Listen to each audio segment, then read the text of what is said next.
ሰላም ጤና ይስጥልን ውድ በሀገር ውስጥና በውጭ የምትገኙ ቤተሰቦቻችን ከገበታ ሚዲያ የዕለቱን አበይት ዜናዎችንና ትኩስ መረጃዎችን ይዘንላችሁ ቀርበናል። አብራችሁን ቆዩ። በቅድሚያም ዋና ዋናዎቹን መቀለ በሰው አልባ ድሮንና በሚግ ጀቶች ተደብድባለች። ዛሬ ረፋድ ከ5 ሰዓት ተኩል አንስቶ በመቀለ ሁለት ስፍራዎች ላይ መጠነ ሰፊ የአየር ድብደባዎች ተፈጽመዋል። በድብደባዎቹ የህወሓት የአየር መቃወሚያ ጣቢያዎች እንደተመቱ ተነግሯል። ከዚህ በተጨማሪም ህጻናትን ጨምሮ ንጹሐን ጉዳት ለደረሰባቸው መረጃዎች አመላክተዋል። ይህንን በተመለከተ ከህወሓት በኩል አፋጣኝ መግለጫ ነው እየወጣው። በዝርዝር በቀዳሚነት እናስደምጣችኋለን። በትግራይ ክልል ተክሎት ነበር የተባለው የራዳር መሳሪያ መውደሙ ተነግሯል። በትግራይ ክልል መቀለ ኮያ አየር ግቢ ውስጥ ተተክሎ ነበር የተባለውና በከፍተኛ ወጪ የተገዛ የራዳር መሳሪያ ሙሉ በሙሉ መውደሙ ታውቋል። የኢትዮጵያ አየር ኃይል የፈጸመውን አስደናቂ ጀብዶ በዝርዝር ትሰሙታላችሁ። ሻዕቢያ ከእስራኤል ከባድ ማስጠንቀቂያ ተሰጠው። ሞሳድ ለኢሳያስ አፈወርቂ ግልጽ ማስጠንቀቂያ መስጠቱ ተነግሯል። ኤርትራ በምስራቅ ሱዳን አቅጣጫ ወታደራዊ ማሰልጠኞችን በማቋቋም ከጽንፈኞች ጋር የቀጥታ ግንኙነት በመፍጠር ቀጠናውን የማወክ ስትራቴጂ እየተገበረች ነው የሚል ክስ ከቴል አቪቭ መውጣቱ ሌላኛው ዘገባችን ነው።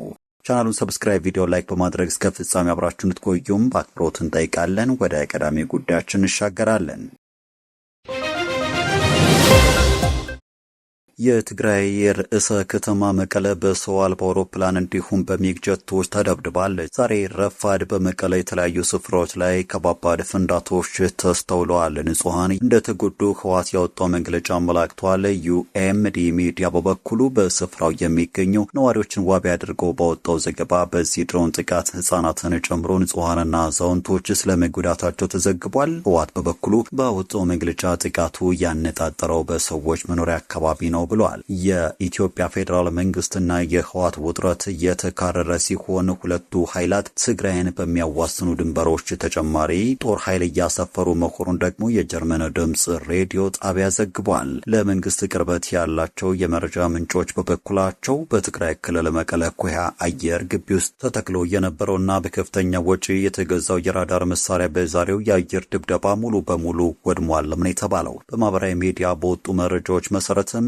ወደመው ይህ የራዳር መሳሪያ በ176 ሚሊዮን የአሜሪካ ዶላር ወጪ የተገዛ ሲሆን በወቅታዊ የውጭ ምንዛሬ ተመን ሲሰላ 28 ቢሊዮን 213 ሚሊዮን ብር በላይ ግምት ያለውም ነው። በዕለቱ በነበረው አጋጣሚ በመቀለ ኮያ በሚገኘው የአየር ኃይል ግቢ ውስጥ የመሳሪያውን የቴክኒክና የቁጥጥር ስራ እያከናውኑ የነበሩ የውጭ ሀገር ዜጎችና የቴክኒክ ባለሙያዎች በነበሩበት ወቅት ጥቃቱ መፈጸሙን እነዚሁ ምንጮች ዘግበዋል። በጥቃቱ ወቅት የነበሩ ሰዎች አብረው መገደላቸውን የተገለጸ ሲሆን ከተጎጂዎች መካከል የውጭ ሀገር ዜጎችና የቀድሞ የኢትዮጵያ አየር ኃይል የራዳር ባለሙያዎች ይገኙበታል ነው የተባለው። በኢትዮጵያ መንግስትና በህወሓት ኃይሎች መካከል ያለው ቅራኔና ውጥረት ከዕለት ወደ ዕለት እየሰፋ ነው። ባለፉት 3 ቀናት ብቻም የኢትዮጵያ አየር ኃይል ከ4 በላይ የአየር ድብደባዎችን በትግራይ ፈጽሟል። ከትናንት በስቲያ ከመቀለ 15 ኪሎ ሜትር ርቀት በሚገኝ ስፍራ ላይ የድሮን ጥቃት የተፈጸመ ሲሆን ዛሬ ደግሞ በመቀለ ከተማ ሁለት ስፍራዎች ላይ ከባድ ድብደባ ተፈጽሟል። መቀለ ውስጥ በመኖሪያ ቤቶችና አካባቢ የተሰነዘረ የተባለው ይህ ጥቃት በሰው ህይወትና በንብረት ላይ ስላደረሰው ጉዳት ግን ዝርዝር ማብራሪያ አልወጣም። የህወሓት ምክትል ሊቀመንበር አማኑኤል አሰፋ ለአጃንስ ፍራንስ ፕረስ በሰጡት መግለጫ ስለደረሰው ጉዳት ዝርዝር መረጃ የለኝም ብለዋል። የኢትዮጵያ መንግስትም ስለ ዛሬውም ሆነ ከዚህ ቀደም ስለተፈጸሙ ጥቃቶች ይህ ዘገባ እስከተጠናቀረበት ሰዓት ድረስ ያለው ነገር የለም። በዕለቱ በነበረው አጋጣሚ በመቀለ ኮያ በሚገኘው የአየር ኃይል ግቢ ውስጥ የመሳሪያውን የቴክኒክና የቁጥጥር ስራ ያከናውኑ የነበሩ የውጭ ሀገር ዜጎችም ተገኝተውበታል። በጥቃቱ ወቅት የነበሩ ሰዎች አብረው መሞታቸው የተገለጸ ሲሆን ከተጎጂዎቹ መካከል የውጭ ሀገር ዜጎችና የቀድሞ ኢትዮጵያ አየር ኃይል የራዳር ባለሙያዎች ይገኙበታል ተብሏል። የክስተቱን ዝርዝር ሁኔታና ተዛማች መረጃዎችን በተመለከተ ተጨማሪ መግለጫዎች እንደሚወጡ በዘገባ ላይ ተመላክቷል። በቀጣይ መረጃችን ሻዕቢያ ከእስራኤል ከባድ ማስጠንቀቂያ ተሰጠው። ሞሳድ ለኢሳያስ አፈወርቂ ግልጽ ማስጠንቀቂያ መስጠቱ ታውቋል። ኤርትራ በምስራቅ ሱዳን አቅጣጫ ወታደራዊ ማሰልጠኞችን ከማቋቋም አልፋ ከጽንፈኛ ኃይሎች ጋር የቀጥታ ግንኙነት በመፍጠር ቀጠናውን የሚያውክ ስትራቴጂዋን እየተገበረች ነው በሚል ተከሳለች። በስልታዊ የቀይ ባህር ዳርቻ ላይ የምትገኘው ኤርትራ በሱዳን መደበኛ ጦርና በፈጥኖ ደራሽ ኃይሎች መካከል እየተካሄደ ያለውን አስከፊ ወታደራዊ ግጭት እንደ መልካም አጋጣሚ በመጠቀም በምስራቅ አቅጣጫ ያለውን ተጽዕኖ በከፍተኛ ደረጃ ለማስፋፋት እየሰራች መሆኑ ተነግሯል። ሞሳድ ኮሜንታሪ በኦፊሻል የኤክስ ገጹ እንዳመላከተው ኤርትራ በምስራቅ ሱዳን አቅጣጫ ወታደራዊ ማሰልጠኞችን ከማቋቋም አልፋ ጽንፈኛ ከሚባሉ ኃይሎች ጋር የቀጥታ ግንኙነት በመፍጠር ቀጠናውን የሚያውቅ ስትራቴጂዋን እየተገበረች መሆኑ ተመላክቷል። ሞሳድ ኮሜንታሪ ይህን ከማለቱ በፊት ኢትዮጵያ በተደጋጋሚ ኤርትራ የሱዳንን ቀውስ በማባባስ አጋጣሚውን በመጠቀም ተዋጊዎችን በማስታጠቅ እውነተኛ ሚና እንደምትጫወት ዓለም ይወቅልኝ ስትል ደጋግማ አሁን ድረስ እያስገነዘበች መሆኗ ይታወቃል። ኤርትራ አሁን ላይ ብረት ያነሱ የኢትዮጵያ አማጽያን በማሰልጠን ከለላ በመስጠት መሳሪያ በማጓጓዝና በማስታጠቅ የምታደርገውን ተሳትፎ አሳድጋ በጋድ ጥምር ጦር ማደራጀቷን ተሰምቷል። እንደ ተለያዩ ዘገባዎችና የጂኦፖለቲካ ተንታኞች ገለጻ የኤርትራ መንግስት በጋሽ ባርካይ ድንበር ቀጠናዎች ወታደራዊ የስልጠና ካምፖችን በመክፈት በምስራቅ ሱዳን በሚንቀሳቀሱ የተለያዩ ብሔር ተኮር ታጣቂዎችን የቤጃና የራሻይዳ ቡድኖችን እንዲሁም ከእስልምና አማጽያን ጋር ትስስር ያላቸውን ኃይሎች በማሰልጠንና በማስታጠቅ ላይ እንደምትገኝ ተረጋግጧል።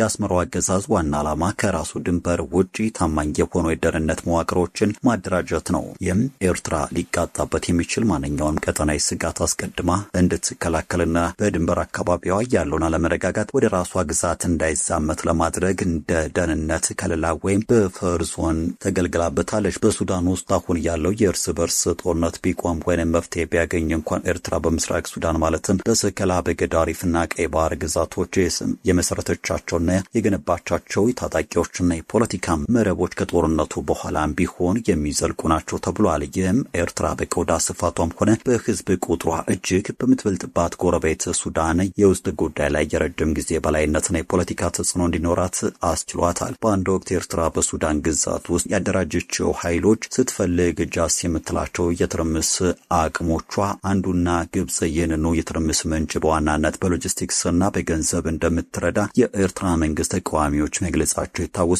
የኤርትራ የስለላ ድርጅት አካል የሆነው ሞሳድ ኮሜንታሪ በኤክስ ገጹ ይህንን ከማሰራጨቱ ቀደም ሲል የእስራኤል ፖለቲካና የደህንነት ተንታኞች፣ የዜና ማዕከላት እንዲሁም የጂኦፖለቲካ ምርምር ተቋማት የኤርትራን መንግስት ወቅታዊ ወታደራዊና ዲፕሎማሲ አካሄድ ከእስራኤል ስትራቴጂካዊ ጥቅም አንጻር በስፋት ተችተው ማስጠንቀቂያ አውጥተውም ነበረ።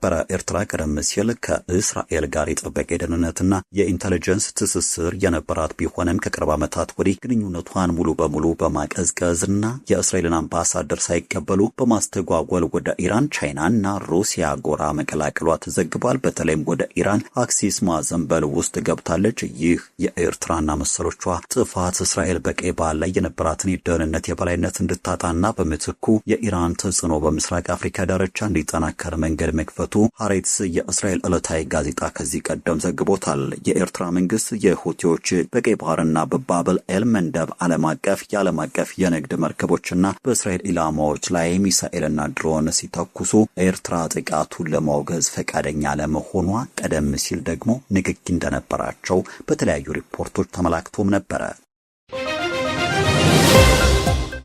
በመጨረሻም የኢትዮጵያ ብሔራዊ ባንክ የብሩን መግዛት አቅም ማዳከምና የምንዛሬ ዋጋ ማሽቆልቆልን ለመግታት በሚያደርገው አጣዳፊ መፍጨርጨር በቢሊዮን የሚቆጠሩ ዶላሮችን እያፈሰሰ ቢሆንም እስካሁንም የተገኘው ውጤት ግን አመርቂ ያለመሆኑ ተዘግቧል። በማያቋርጥ ሁኔታ እያሽቆለቆለ ያለው የብር ዋጋ ለመደገፍ በዚህ ዓመት ብቻ 2.2 ቢሊዮን ዶላር ያወጣው ማዕከላዊ ባንኩ ዛሬ ሐሙስ በመደበኛ መርሃ ግብር ያልተያዘ ልዩ ጨረታ በሚል ተጨማሪ 500 ሚሊዮን ዶላር ለገበያ እንደሚያቀርብ አስታውቋል። ይሁን እንጂ የነዳጅ ዋጋ መናር በኢትዮጵያ ኢኮኖሚ ላይ የፈጠረ ካለው ከፍተኛ ጫና አንጻር ባንኩ እያደረገ ያለው የዶላር ጣልቃ ገብነት የብሩን የቁልቁለት ጉዞ ሊያስቆመው አልቻለም። ብሉምበርግ ከሚከታተላቸው 23 የአፍሪካ ሀገራት ገንዘቦች አንጻር ባለፈው አንድ ዓመት እጅግ ደካማ አፈጻጸም ያሳየ የኢትዮጵያ ብር በዚህ ዓመት ከዶላር አንጻር የ3.2 በመቶ የዋጋ ቅናሽ በማሳየት 1 ዶላር ወደ 162 ብር ገደማ ደርሷል። ከዚህም የባሰ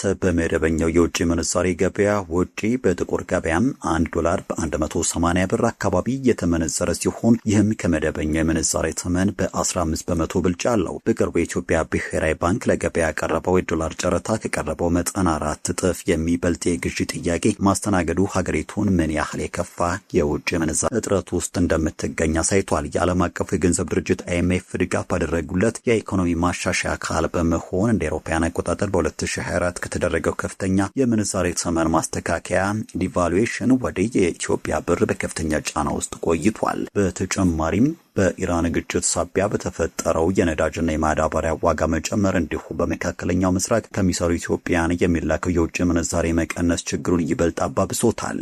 ኢትዮጵያ በነዳጅ አስመጭነት ላይ በእጅጉ ጥገኛ በመሆኗ የዓለም አቀፍ የኃይል ዋጋ መጨመር በምንዛሬዋ ላይ ከፍተኛ ከባድ ጫና ያሳርፋል።